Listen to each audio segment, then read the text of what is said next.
de economía, poniendo en contexto entonces esto de la cuestión del financiamiento, de la visita de Milei a los Estados Unidos, principalmente a la Asamblea General de la ONU en Nueva York, en medio de una creciente tensión cambiaria en Argentina, se centró en buscar respaldo político y auxilio financiero, ¿no?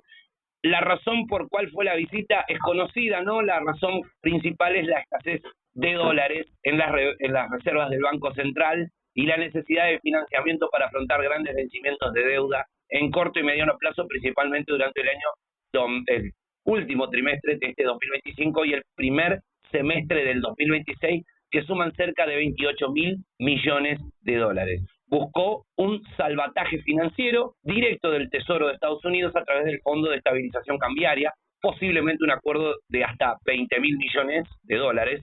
Este apoyo busca fortalecer a las reservas del Banco Central de la República Argentina para evitar una devaluación incontrolada y dar certidumbre al mercado. También hubo reuniones con el titular del Fondo Monetario Internacional, Kristalina Georgieva, y el presidente del Banco Mundial, Ajay Banga, buscando apoyo de organismos multilaterales. Pero la cuestión que está por detrás de esto la va a analizar nuestro analista político, nuestro contador público nacional y profesor de Economía de la Universidad Nacional de Entre Ríos y de la Cátedra Abierta por un Mundo Nuevo, que es el profesor Luis Laferrira, quien tengo comunicación telefónica. Buenas tardes, Luis. Bueno, no me dejaste espacio ya a mí para hablar, pero bueno, te mandaste toda, qué grande, Bueno, Genaro, ¿cómo va? bien, cuando hay tiempo y uno viene dormido puede hacer estas cosas, a veces uno tiene tiempo. Bueno, la incertidumbre, las consecuencias de la economía y las relaciones internacionales, ¿qué consecuencias puede traer para la Argentina en tema de condiciones esto? Normalización de tipo cambiario, una futura... No, mirá, yo pongo en contexto porque si no, viste, en general se analiza el hecho tan puntual, mañana pasa otra cosa, se dice puntual y se pierde de vista la película, viste, Bien. y ve la foto. Esto es parte de un proyecto que yo vengo diciendo siempre que es un proyecto de saqueo inmenso de la Argentina. Ese saqueo que tiene dos patas, digamos, dos vías: el saqueo material, que nos sacan el suelo fértil con la monoproducción de transgénicos, el saqueo de los minerales valiosos con la megaminería a cielo abierto, el saqueo de nuestro hidrocarburo, de la depredación pesquera masiva. Bueno, eso es una parte del saqueo. La otra parte del saqueo es esto que tiene que ver con el saqueo financiero. El saqueo financiero que permite de que todos los recursos que nosotros generamos, financieros, no dólares, y aquellos que ni siquiera llegamos a generar, nos están saqueando, nos están robando, y cuando no nos alcanzan, nos siguen robando, nos prestan para seguir robándonos.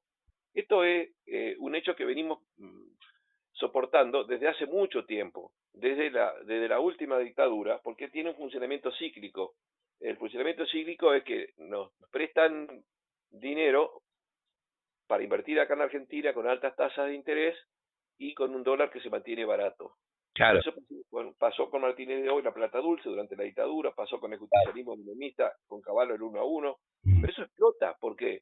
Porque si entra un dólar y salen muchos, entran 1.000 millones, salen varios miles de millones, no hay país que pueda aguantar, porque ¿de dónde sacamos los dólares? No tenemos la Reserva Federal que emite dólares. Claro. Los dólares salen de si tenemos una balanza comercial favorable, pero eso es absolutamente insuficiente. Entonces, esto pasa regularmente, no es algo que sucedió. ¿Por qué lo pongo en este contexto? Porque también ya han venido salvatajes, han venido muchísimos salvatajes. En 2001 vino un salvataje del Fondo Monetario de casi 10.000 millones, se fumaron en poco tiempo, y en Macri vino un salvataje de 44.000 millones efectivos, se sumaron en poco tiempo. Después vino es decir, si no vemos el trasfondo, vamos a creer que ya está la solución de problemas y vamos a estar cada vez peor. ¿Por qué digo cada vez peor? Porque empezamos en la última dictadura con una deuda de 8.000 millones y ahora llevamos una deuda de 154.000 millones. Claro. Y con esto nos estamos endeudando mucho más, pero no nos endeudamos para mejorar, porque este es el tema. Esto que nos llega en estos fondos no es para lograr una mejora en la estructura económica, en la producción para el país, no es para lograr una mejora en la situación social, sino que cada préstamo de eso que nos hunden siempre tiene como contrapartida exigencias que apuntan a destruir nuestra capacidad productiva, a disminuir el consumo y a empeorar las condiciones sociales. Luis, ahí también la visita, a ver, para decirlo de alguna manera más fáctica, ¿no? Un éxito por parte de Milei con el objetivo principal de obtener el voto confianza con financiamiento, aliviando la tensión del mercado cambiario en contexto preelectoral. El costo es un mayor endeudamiento y una subordinación a condiciones de política económica dictadas obviamente desde Washington, ¿no? Claro, pero obviamente que es un éxito todo lo que está viniendo, con lo que está pasando, ¿no es cierto?, en la Digo, Argentina. pero Desde hace, cuando hablo desde de hace contexto medio siglo. preelectoral, no estoy diciendo que es positivo, estoy diciendo en el contexto preelectoral, o sea, No, yo digo por eso, yo digo efectivamente que es un éxito total no solo de Milei, claro, sino de lo que están impulsando, porque el que tiene más poder acá es Caputo, no es Milei, que toma las decisiones. Digamos, es un conjunto de funcionarios que han sido ejecutivos y empleados de la banca más poderosa del mundo, la banca Morgan, y de las empresas más poderosas del mundo, del fondo de inversiones BlackRock, que han acumulado riquezas de una manera brutal, pero a través de la especulación financiera. Entonces, cuando son funcionarios, cuando pueden poner funcionaririo en países, esos funcionarios lo que hacen es aplicar políticas que benefician abiertamente a estos especuladores, que son delincuentes, ¿no es cierto? Entonces, ¿cómo opera esto? ¿Por qué pueden sacar $5, traen uno y se llevan 5, traen 10.000 y se llevan 40, 50.000 millones? claro, Porque el Estado, como no puede emitir esos dólares y no puede generarlos con el comercio exterior, el Estado se endeuda con el exterior. Por eso digo que nosotros empezamos con un Estado endeudado en 8.000 millones y ahora está endeudado en 154.000 millones, porque el Estado es el que toma la... ¿Quién puede vender dólares baratos a los especuladores? Alguien que los regala. Y el Estado sí los tiene. ¿Y de dónde los saca? Y los saca porque pide prestado. Pero eso tiene consecuencias, porque eso tiene impacto en las cuentas del Estado después. Porque si el Estado pide prestado para entregarle los dólares baratos a los especuladores, eso parece, qué tranquilo que está, claro, el dólar sigue barato, está todo tranquilo, si el dólar está barato, no genera alta inflación, entonces, sí, claro, pero mientras tanto, esos dólares se van acabando, y cuando se acaban viene el tema de la crisis, ¿no?, de la repercusión, pues se están por acabar, se están yendo los capitales, el dólar va a subir, ha aumentado el riesgo país, no va a poder pagar, entonces, bueno, todos nos asustamos, y creemos que se soluciona porque vienen a prestarnos de nuevo. No prestan para robarnos. Esta es la cuestión. Y cada vez que nos prestan está todo condicionado, no nos prestan para mejorar, porque no recibe nada el pueblo argentino. Este es el tema. Porque yo escucho por ahí algunos que sin saberlo, pobre, porque la gente no tiene por qué saber esto, dicen, no, las deudas se pagan. Nosotros no somos deudores. Nosotros hemos sido estafados. ¿Por qué? Porque el pueblo no recibió nada. ¿Por qué el pueblo tiene que pagar con su sacrificio? Los jubilados muriéndose antes y privándose un montón de cosas, los trabajadores perdiendo laburo, bajando los salarios. ¿Por qué tenemos que pagar eso? La fiesta de los saqueadores que no aportan nada. Porque ¿qué aportan estos capitales que vienen a especular? ¿Qué es lo que han aportado a la Argentina? No aportan nada, vienen, depositan la plata a interés, el Estado es el que les paga intereses altos, y después se lo llevan. ¿Y qué hace en términos? No, esas políticas que se aplican cuando pasa esto en este ciclo, lo que genera es una caída del consumo, una caída de la actividad y encima un dólar barato. Y el dólar barato, si bien es cierto que atempera el aumento de precio, pero hace que todo lo que compremos del exterior sea más barato. Y por lo tanto, si todo artificialmente barato, nosotros somos un país que en términos de dólares somos caros, pero acá adentro lo que nosotros compramos de afuera es barato. ¿Y eso qué consecuencias trae? Y obviamente que estamos reemplazando la producción nacional por compra importada, y esto y destruye la capacidad productiva del país, obviamente que sí. Entonces, sí. Ahora, la pregunta que te hago también, tomando en cuenta los dichos de Javier Milei, el presidente criticaba en el pasado cualquier endeudamiento con el FMI. ¿Qué implicaciones tiene para la credibilidad de su plan económico que ahora se apoye en acuerdos o rescates de Estados Unidos o esté en negociación constante con el fondo? Eso por un lado. ¿Y esto no evidencia el fracaso de la promesa de no emitir, no endeudarse? a ver, lo que ha prometido Milei no tiene nada que ver con lo que ha sucedido. Digamos, además de ser un corrupto, un coimero, un estafador, es un mentiroso y es un inútil. No sabe de economía, no sabe nada, ¿no es cierto? Ha hecho plagio con libros que eran publicados, ¿viste? Tiene de todo un poco, ¿no? Pero además de eso, dijo un montón de cosas que no tienen nada que ver. Él dijo que iba a destruir el Estado y el Banco Central.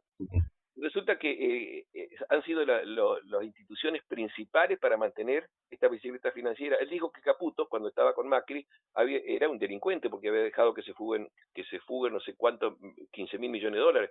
Y lo puso a Caputo y ahora se han fugado en este primer semestre de este año nada más de 14.000 millones de dólares.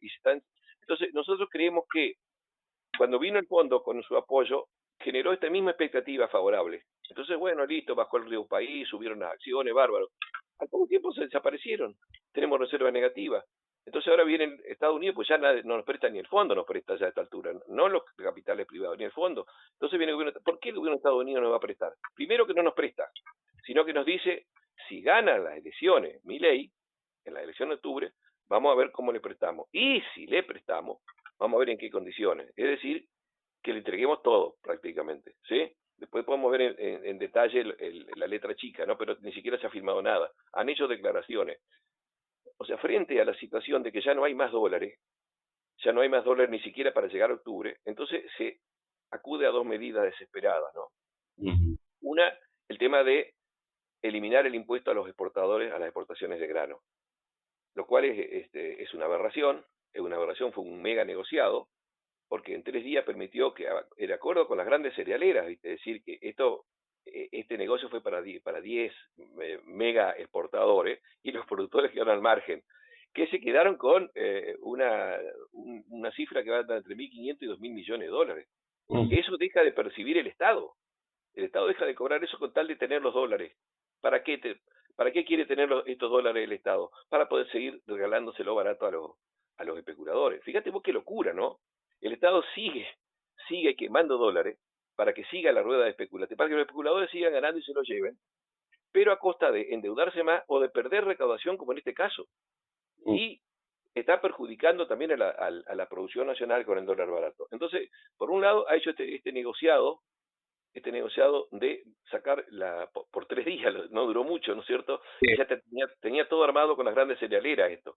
Los productores se alegraban porque iban a tener algún alivio, pero no. Las cerealeras le pagaron a los productores con la retención, o sea, mucho menos el valor de la producción, pero resulta que después lo venden al 100%. claro. Bueno, están muy ligados los funcionarios con los que ganan acá. Y la otra medida es el anuncio de Estados Unidos, porque Estados Unidos anunciar por ahora, pero aún que en el supuesto de que efectivamente se llegue a hacer acuerdos de que nos puedan prestar, comprar dólares, operaciones de swap, es para quedarse con la Argentina prácticamente. Es decir, para ellos son chirolas, además ellos emiten el dinero, ni siquiera tienen que hacer esfuerzo para ganarlo, ellos lo Ni emiten. siquiera entramos en el ranking 10, en el top 10 de los países con mayor reservas internacionales en dólares. El primero es el país comunista más grande del mundo, que es China. Tiene 3.322.000 millones de dólares. Y ese Sí, es claro. el aspecto en 2025, el último índice. Japón lo sigue con 1.3 mil millones. Después sigue Suiza, después India, después Rusia, con 700.000 millones, 486.000 millones de dólares en las arcas. Sí, de todas maneras, una muestra, ¿no?, de que Estados Unidos está siendo sostenido todavía por la compra que hacen algunos países y las reservas de dólares, pero viene retroceso, porque Sí. eso le permite a Estados Unidos que si el dólar es aceptado universalmente como moneda, está perdiendo la hegemonía de a poco, ¿no es cierto? Porque hay cada vez países y regiones que están empezando a comercializar con otra moneda y eso le perjudica a Estados Unidos. ¿Por qué? Porque Estados Unidos cambia papelitos por mercancías, ¿entendés? Es un robo fenomenal que nos viene haciendo desde que terminó la Segunda Guerra Mundial. Entonces, cuando un país anuncia de que va a usar otra moneda, entonces ahí Estados Unidos, y más si son exportadores de petróleo o si son importantes desde el punto de vista de las materias primas, y está, bueno, ahí es donde se produce la invasión a Irak, la invasión a Libia. Es decir, cuando los países dicen vamos a salir del dólar, acabó, ahí aparece, ahí son todos dictadores eso. Pero bueno, más allá de eso, si Estados Unidos llegara a hacer algún préstamo a la Argentina, es para quitarle lo poco que le queda de soberanía, asegurarse de que, por ejemplo, todo el complejo de las empresas, las empresas del complejo nuclear, que es tan importante en la Argentina, o un montón de otros requerimientos, como las patentes para los productos agropecuarios, ¿no es cierto?, de las transnacionales, que quieren que el productor no pueda volver a producir sus semillas y que tiene que pagar una regalía. O sea, quieren todo. Quieren realmente destruir nuestra capacidad productiva y quedarse con nuestros recursos y Bueno, con lo que nosotros tenemos de valor. Esto es lo grave. Esto es lo que no se anota. en una crítica a la, entre comillas, calidad del ajuste fiscal, entre comillas, no lo digo porque eso es lo que hablamos de ecuación, el de superávit se logró, el que tiene el gobierno, no por una reforma estructural del Estado, por la eliminación de gasto improductivo de manera, digamos, de alguna manera quirúrgica, para no nombrarlo del motosierra, ¿no? El recorte directo y discrecional, sino por la licuación, la desactualización por inflación. El número clave de esto es que esto casi el 50%, según algunas fuentes, provino de la reducción real del gasto en jubilaciones, pensiones y obra pública, que en consecuencia afecta el capital social para la inversión a futuro. ¿No es así, Luis? Claro, pero a ver, eh, el déficit, una cosa es el presupuesto público, otra cosa es el sector externo, ¿no es cierto? En el presupuesto público, el Estado muestra un superávit porque los intereses que paga por la deuda no son contabilizados como corresponde. Y es uno de los rubros de mayor importancia en el gasto. Entonces yo saco los intereses, bueno, entonces... Pero además el gasto se achicó, como decís vos, por que se afectó las jubilaciones, porque se afectó el gasto social, porque se afectó la transferencia a provincias, porque se eliminó las inversiones del Estado nacional en obras públicas que son indispensables. Así es, o sea, se está destruyendo social y económicamente la infraestructura de la Argentina, y con eso bajamos el gasto, ¿para qué? Para poder pagar más intereses a los acreedores, por una deuda que no es deuda, que es una estafa, ¿no? Entonces, esto, si sigue esta rueda, y cada vez vamos a estar peor, no puede haber otro resultado, si nosotros nos vamos a endeudar más. Nos vamos a endeudar más, obviamente, pero ¿para qué nos vamos a endeudar más? ¿Para mejorar nuestra capacidad productiva, nuestra tecnología? No, para que nos sigan saqueando y para tener que pagar más intereses. Nosotros tenemos una deuda que es impagable. Nosotros generamos nuestra deuda, que anda más o menos en esos 460.000 millones y va a aumentar, va a llegar a 500.000 millones pronto, y tenemos más o menos 40.000 millones de dólares de nada más por año de deuda pública, más la deuda privada, que anda en más de 23.000 millones. Es decir, imposible pagar. Entonces, ¿qué van a decir? Y es lo que hemos hablado en otro momento. No pueden pagar, entreguenos a las empresas que les quedan, no pueden pagar, entreguenos territorios, asegúrenos los recursos. Y esto es lo grave. Entonces, si bien es cierto que parece que hay un alivio momentáneo porque baja el riesgo país, Sí. ¿el riesgo país qué? El riesgo país es la medición que hace la propia banca Morgan, que es la que nos, es la que nos está saqueando, que nos está apretando para robarnos, para decir si somos confiables o no. Cuando nos quiere meter miedo, dice, bueno, estos no son confiables, subimos, entonces van a aceptar cualquier cosa. Entonces, estamos tranquilos, bajó el riesgo país. Cuando estamos tranquilos, bajó el riesgo país, es seguro que el riesgo va a ser para los argentinos. Bien. Pero para los acreedores. Este es el tema, ¿no? Bueno, Luis, muchas gracias por la comunicación. Me tengo que ir a la pausa. Gracias siempre por estar con nosotros. Bueno, gracias a vos, Genaro. Un abrazo. Un abrazo.